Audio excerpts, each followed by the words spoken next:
William Walker Atkinson's Mind Power. Chapter 27 was Mental Architecture. This is Chapter 28, Making Over Oneself. Well, now comes the question. In what respect shall I make myself over? And this is a question that I cannot answer for you, because each one of you would have to be answered differently, and I would have to understand the requirements of each particular case before I could so answer. But after all, each and every man or woman who studies these chapters has a very good idea of his or her particular strong or weak points of character. Each one knows just about what qualities need to be strengthened and built up, and just which ones need to be restrained. Every person knows his shortcomings in the lines of personal qualities or character, for he or she has been forced to this knowledge by coming in contact with the world. If you are considering the question of character architecture in your own case, I would advise a strict self-examination with a pencil and paper, in which you must set down the degree of development of each particular quality without fear or favor toward yourself. And when you have done this, you'll know just how to proceed. You will have given yourself a mental diagnosis. I herewith give you a general list of qualities, etc., as an aid in this work of self-examination, as a basis of mental architecture. In using it, ask yourself the question, what degree of this quality do I possess? And answer the question on honor.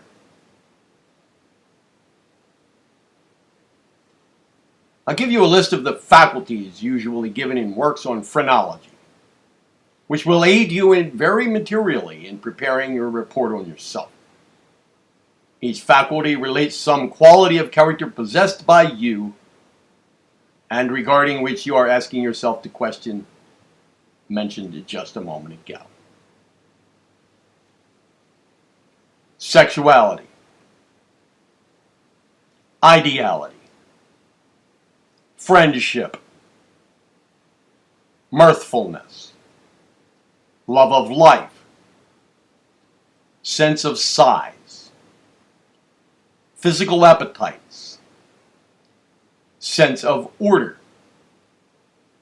cautiousness, memory, firmness, language, faith, judging human nature, ingenuity,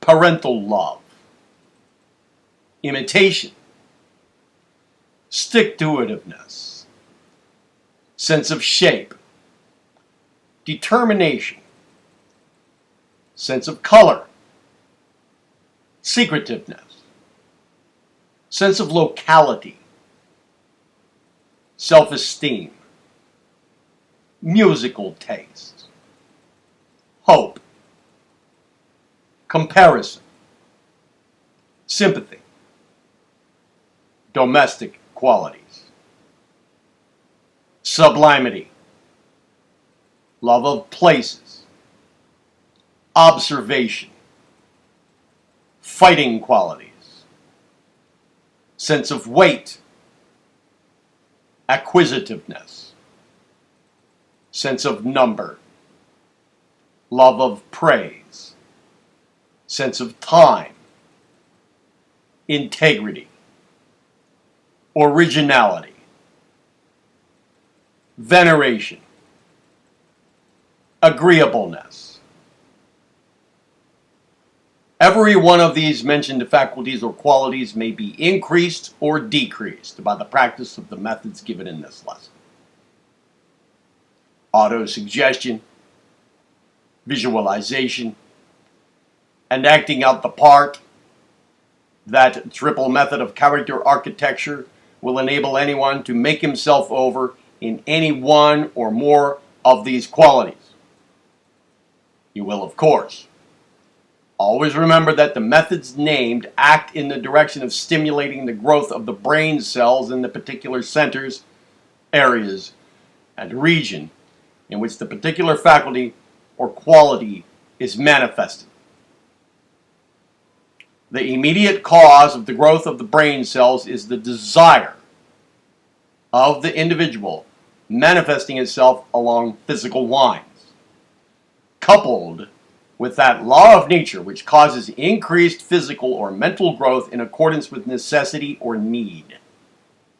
The earnest desire, heightened by visualization and autosuggestion, stimulates the brain centers manifesting the desired qualities, and by so doing, causes a more rapid production of new cells and the greater development of the existing ones.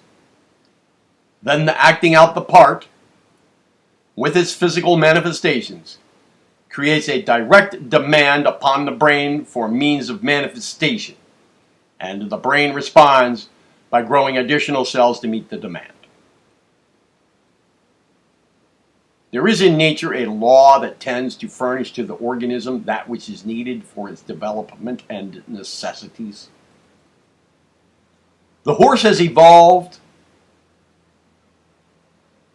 from, let's say, a three-toed animal into a one-toed one in response to the demands of its environment and to the necessities of its life. Birds of prey have claws and beaks adapted to their needs and wants. Beasts of prey have great teeth, claws, and shape of body adapted to their wants and necessities. And so it is all through nature. But remember this, that animals constantly change as their environments alter. For nature always is ready to supply that which is demanded by the necessities of the organism. Evolution gives us many convincing illustrations of this fact, which I regret not being able to mention here. If a part of the body is brought into unaccustomed use, it becomes tired at first, and then nature sends to its relief increased nutrition and development, so that in time it can meet the new requirements with ease. And so it is in this matter of the brain cells. Make a demand upon nature for increased power along certain lines, and she responds. And the way to make the demand for new brain cells in order to manifest certain qualities to a higher degree is to follow the methods given you herein. Autosuggestion, visualization, and acting out the part. I trust that you now understand not only the how of this subject, but also the why of it. It is impossible in the space of a few chapters to give detailed instruction regarding the development of each separate faculty of the mind. That would require a good-sized book by itself. But I've given you the general principles and directions, and you should be able to work out the rest of the problem yourself. I shall, however, give you special directions for the development of the particular qualities most necessary to the dynamic individual mentioned in the chapters on personal influence.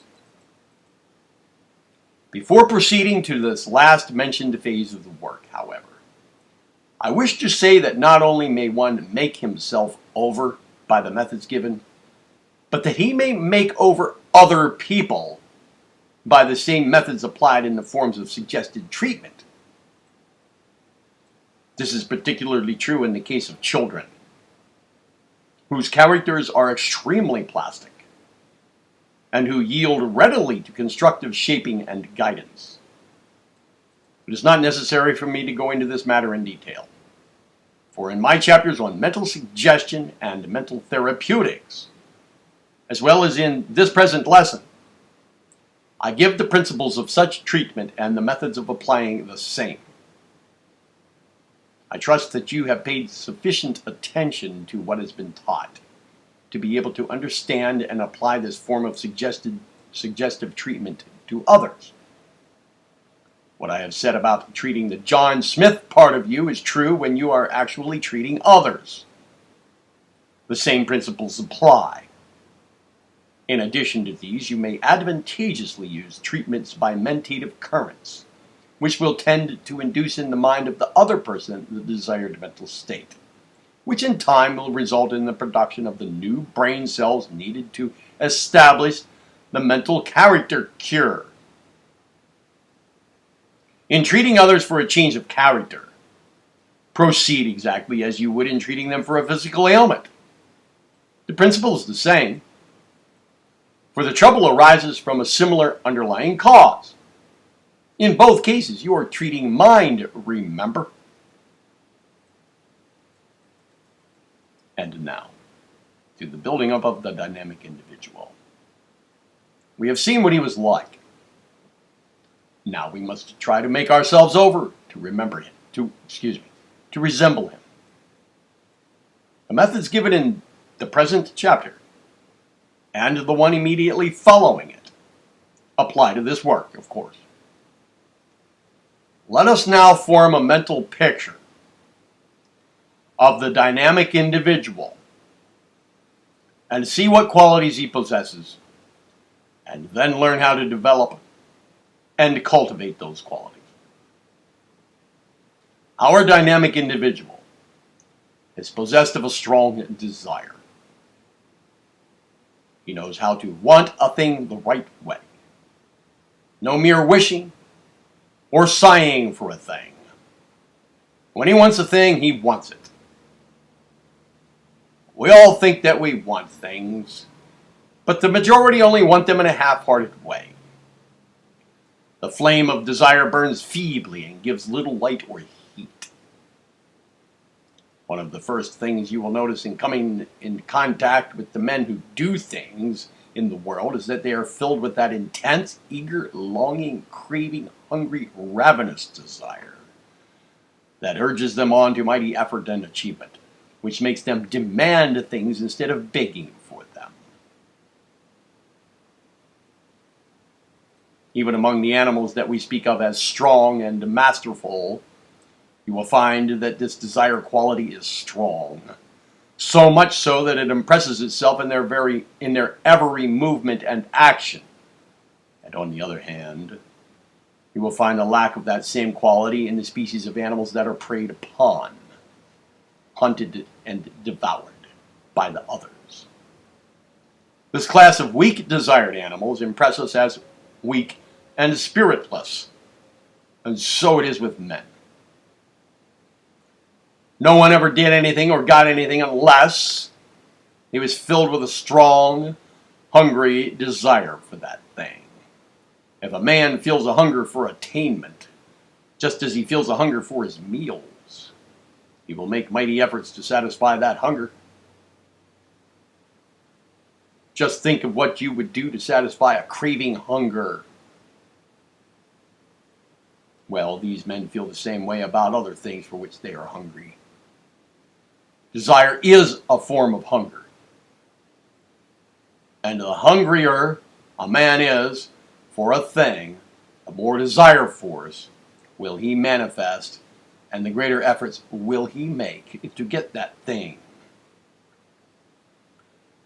People have fallen into the habit of speaking and thinking of desire as an unworthy, low, animal, selfish quality. But they are seeing only a half-truth, while thinking that they are seeing the whole thing.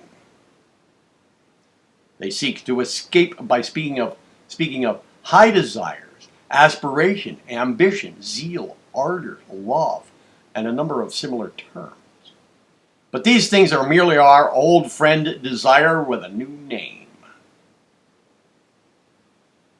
Let me give you a few words used in speaking of some form of desire. Here they are.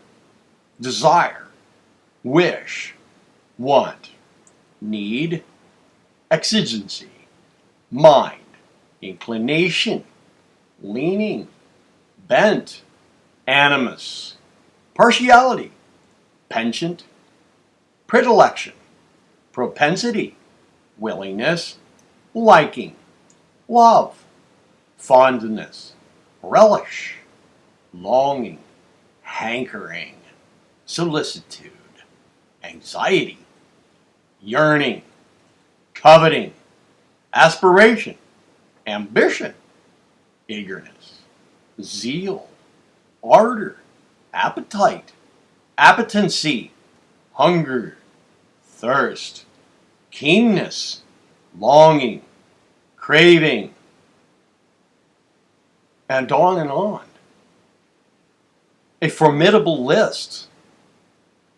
The truth is that all of the feelings that incite one to action of any kind or sort are forms of desire.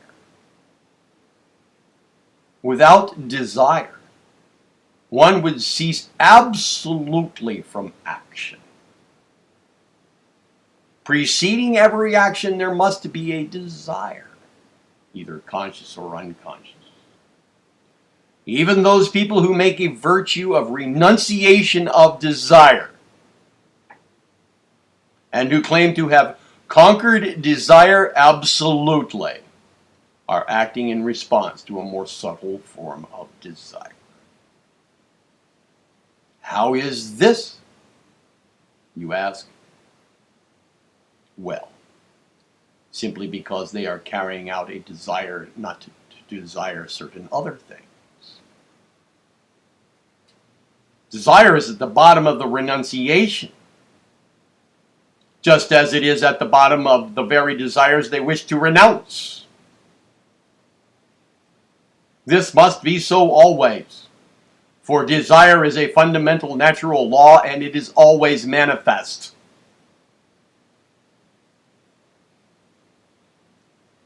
Not only in the doing of things is desire manifest, but also in the refraining from doing the same things. One man desires to smoke, another desires not to do so. Desire in both cases. Lack of desire to do a certain thing simply means a desire to pursue an opposite course of conduct and action. And so it goes. Desire is manifest in every action and refraining from action, so long as one has the capacity for action. Nothing has ever been done, created, or manifested without desire. The very atoms manifest desire in their combinations. And so, all the universe has been built up through the operation of the law of desire and the law of will, both of which are phases of the one law. Desire underlies all life. It rests in the very heart of life itself.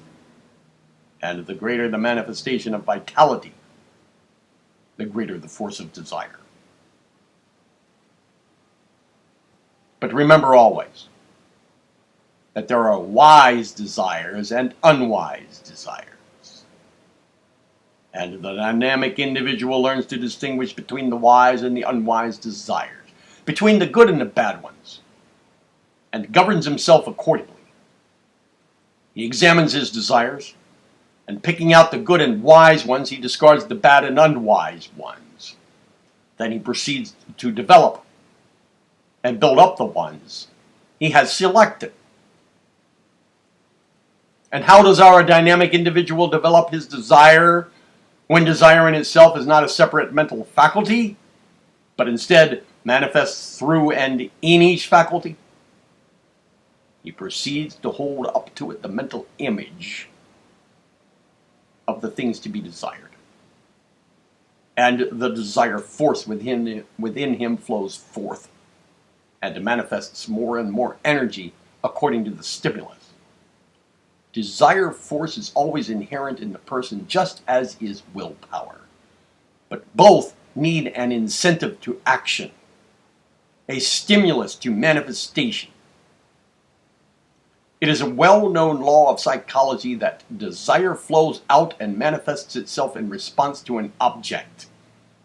This object of desire is always something that affords pleasure, satisfaction, or content to the individual, or else that will rid him of pain, discontent, discomfort, or dissatisfaction, either immediate or remote in both instances, and sometimes indirectly. That is, the pleasure or pain may be occasioned by the pleasure or pain, immediate or remote, of some other person in which the original person is interested. The clearer the mental image of the object of desire, the greater will be the degree of desire manifested, all other things being equal. A child may be filled with discontent. It wants something, but does not know what it wants. Then the child thinks of toys, and it begins to want still harder. Then it sees a toy, and then its want becomes very intense. One may feel hungry in a degree, but when he sees some particular object of taste, the hunger becomes far more intense. And so it follows that if one will keep on presenting to his desire the suggestion and mental image of the object, then will the desire begin to burn more fiercely and strongly, and may be cultivated to almost any degree. You know how one may awaken desire in another in this way. By means of suggestion, and by presenting the mental image of the object in conversation, and so on. How many of us know to our cost how the sight of an unthought of thing makes us begin to hanker after it and long for it? The book agent plays upon this trait of character in us, and so does the department store man on bargain days and by his window displays.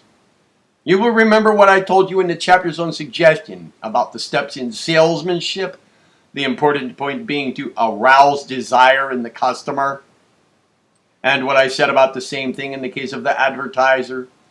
This idea underlies all forms of suggestive influence, and is manifest in the lives of every one of us, every day in our lives. And if this be so, can you not see that by auto-suggestion you may arouse the same degree of desire in yourselves that others arouse in you and you in others?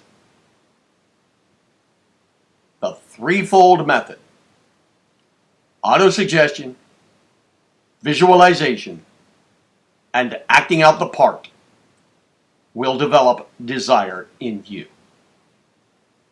In auto-suggestion, along these lines, you must treat yourself for desire. Tell the John Smith part of you how much he desires this or that, how much he aspires to this or that, how strong is his ambition for this and that, etc.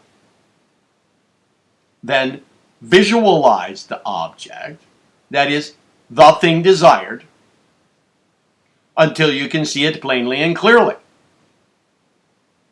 See yourself in possession of it, or as having attained it. Keep this mental image always with you, for it will act powerfully in arousing your desire force. Then act out the idea of gaining headway and moving on to the possession or attainment. Cultivate the outward actions and demeanor of the man who has arrived. If you are after success, then act out the part of the successful man. You need not to be told why after what I have said. In conclusion, I will again remind you that the objects of this development of desire are: 1, that your will may be called into play, and 2, that your desire force may be set into activity and thus begin in its drawing, attracting work. Read what I have said about desire force in the previous chapters. Now, do not dismiss this part of the subject lightly. It is most important to you. Desire and will are the two phases of mind power, and you must develop both of them in order to get the best results. Keep the flame of right desire ever burning brightly. Feed its lamp with the ideas of the objects of desire by autosuggestion, visualization, and the acting out. Remember my parting words about desire. The first thing in the direction of doing things or getting things is to want the things hard enough. A strong, ardent, keen desire will clear away the undergrowth of the path of success. It will attract you to the people and the things needed for its satisfaction, and will attract you to the people, things, circumstances, environments, and so on needed for its satisfaction. Desire is the soul of the law of attraction. Now, let us consider the second attribute of our dynamic individual. It is willpower. Our man is an example of a living will. He is filled with the force of action. He is determined. He keeps his will on an object just as a machinist keeps his chisel on the hard metal, letting it bite in deeper and deeper until the desired impression and end is obtained. I have told you how the will is always set into operation by the urge of desire. When you develop and cultivate desire, you are doing much to cultivate willpower. So I need not repeat this part of the process. I have just told it to you under the head of desire. But there is another feature about the use of will which I must call to your attention. It is the feature of its determined application and manifestation. It is all very well to have a strong will, but it will avail you nothing unless you learn how to apply it. The secret of the resolute will lies in determination and persistency. And the first thing to be acquired is the capacity for attention.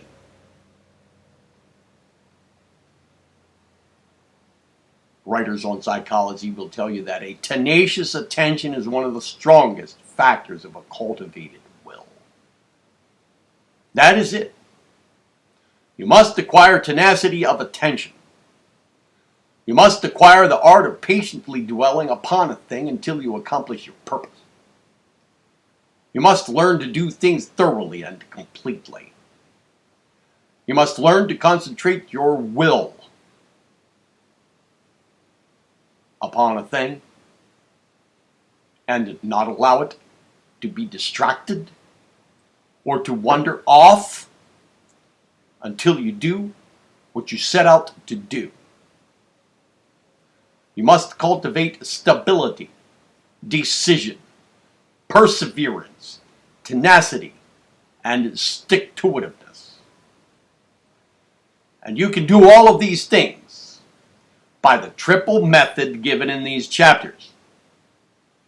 Each quality is capable of cultivation and development in the same way. You can do these things if you want to hard enough. First, stir up your desire to accomplish the task. Then will that you shall do it. Then do it. Thousands of others have done these things. And so may you if you are an individual and are not a mere personal shadow. I shall now give you some advice regarding will development, to which I ask you to pay close attention. The first obstacle to be overcome in the work of cultivating willpower is to overcome the old habits of weak will and to replace them by new habits of strong will. This question of habit is a most important one, for we are all more or less slaves to habit. Habit is second in nature, which is often much stronger than our ordinary natural impulses. In order to develop the dominant will, you must cultivate some new habits. And of these things I shall now speak. The following rules for the development of new habits will prove of great benefit to you if you will study them carefully and then put them into practice. Rule 1. Get control of your physical channels of expression. And to master the physical expression connected with the mental state you are trying to develop. For instance, if you are trying to develop your will along the lines of self-reliance, confidence, fearlessness, and the like, the first thing for you to do is to get a perfect control of the muscles by which the physical manifestations or expressions of those feelings are shown. Get control of the muscles of your shoulders, that you may throw them back manfully. Look out for the stooping attitude of lack of confidence. Then get control of the muscles by which you hold your head up, with eyes front, gazing the world fearlessly in the face. Get control of the muscles of the legs, by which you will be enabled to walk firmly as the positive man should. Get control of the vocal organs, by which you may speak in the resonant, vibrant tones which compel attention and inspire respect. Get yourself well in hand physically in order to manifest these outward forms of will. And you will clear a path for the mind power to manifest itself. And you will make the work of the will much easier. But it takes will to do these things, and you must be prepared to use it. Keep your attention on these outward forms of expression until you acquire the habit and make it second nature. Rule 2.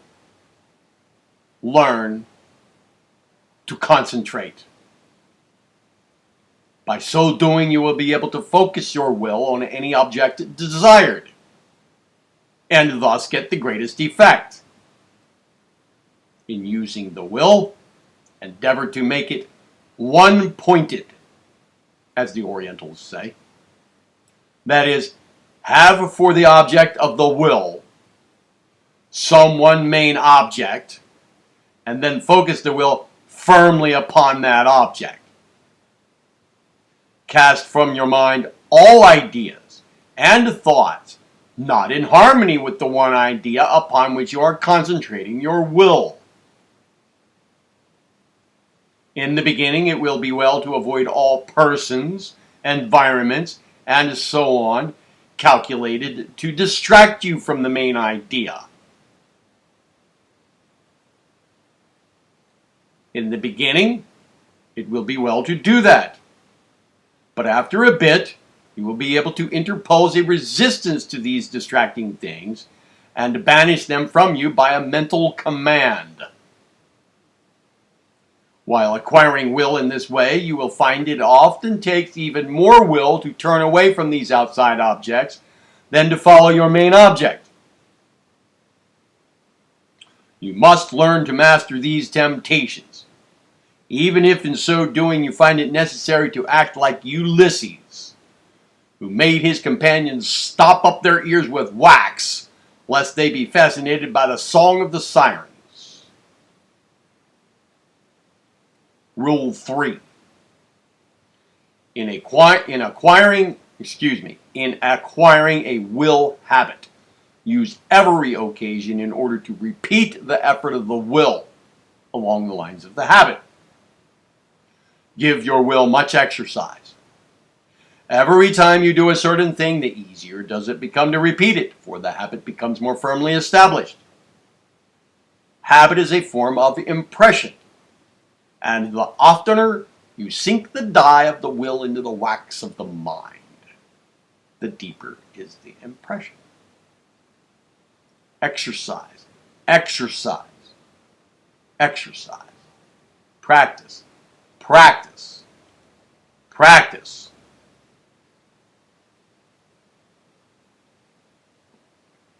Rule 4. The greatest struggle is at the beginning of the practice or formation of a new will habit. Here one has to fight with all his might.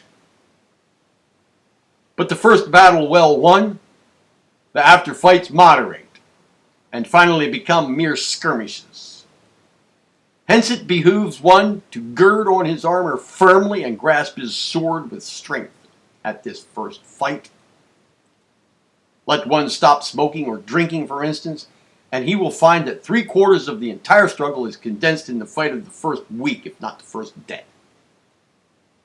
Remember the case of Rip Van Winkle with his, "Well, this glass don't count."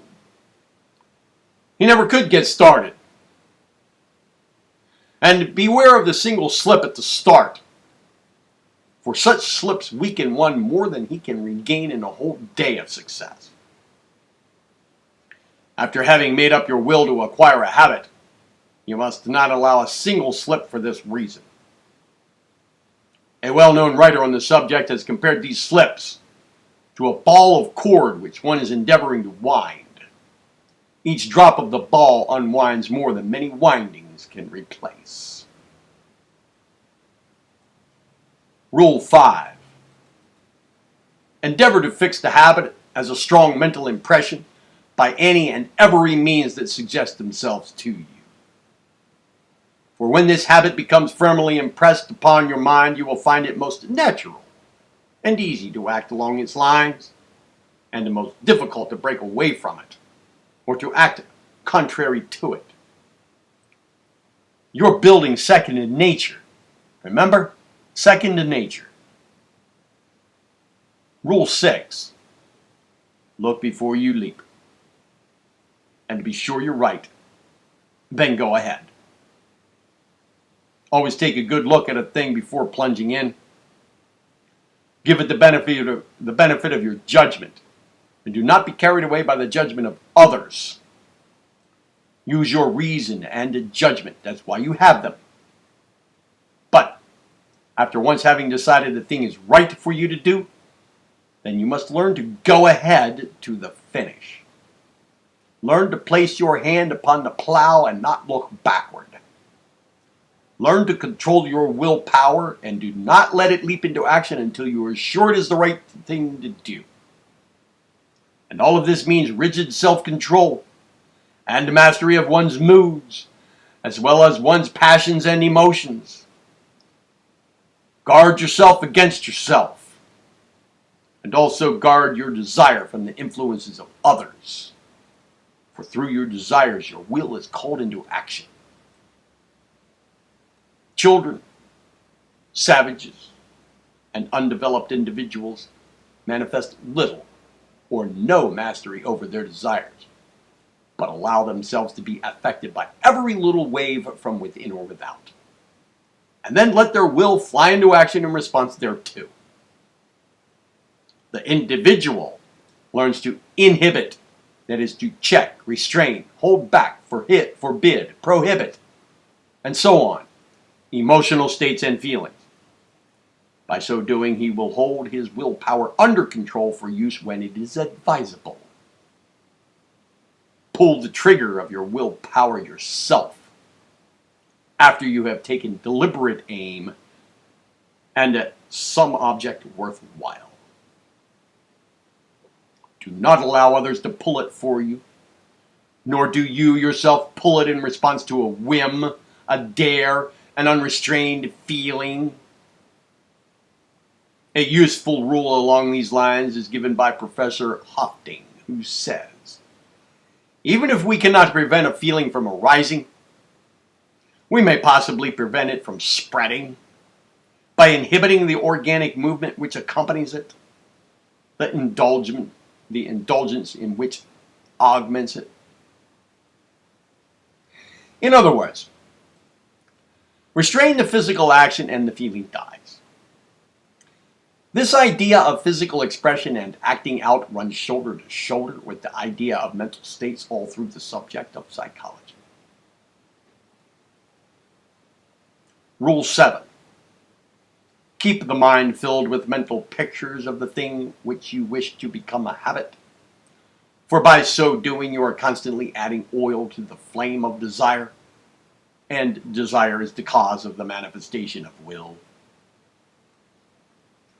The feminine desire asks, and the masculine will seeks to gratify the request of his mate in any direction indicated by her. Therefore, the more she sees what she wants, the more she asks.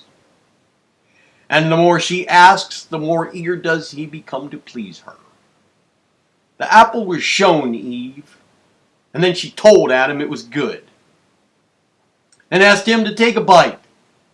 And then Adam ate, and the mischief was done. But this rule works for good as well as for bad.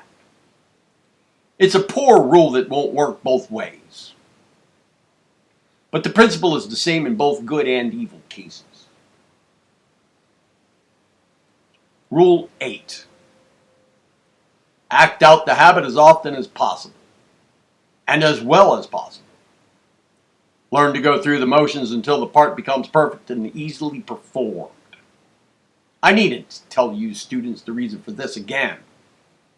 It should be an old story with you by now.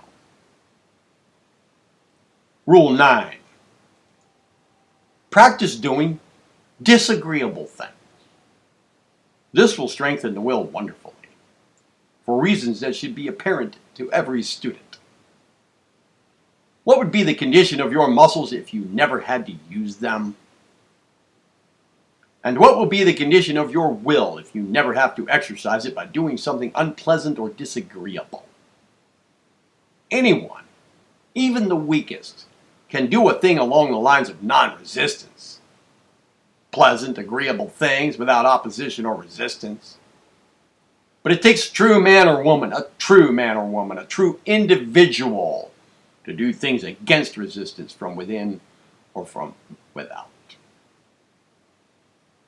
And when one has learned to master himself, that is, his own moods and feelings, then he is able to master the outside world. And not until then either. Therefore, often set yourself an unpleasant or disagreeable task to perform. For by so doing you acquire mental muscle, which is but another name for will. Professor James, the eminent psychologist, advises his readers to systematically exercise themselves in the direction of doing some particular things for no other reason that they would rather not do it. Even if the task be nothing more than rising and giving up a seat in a streetcar when you want to retain it very much indeed. Professor James compares this exercise to the paying the premiums on insurance on one's property. One is laying up reserve resources for a day of need. He tells us that a man who trains himself in this way can be counted upon in any emergency. He may count on himself to manifest willpower. As Professor Halleck says, in speaking of such a man, while another would still be crying over spilt milk, the possessor of such a will has already begun to milk another cow. The men who have attained great success have, in nearly every case, so trained their wills that they can undertake a difficult or disagreeable task with a minimum of effort. They have acquired the habit. When one learns to say yes or no to himself, he can say yes or no to others with the greatest force. Rule 10. Cultivate fixity of purpose.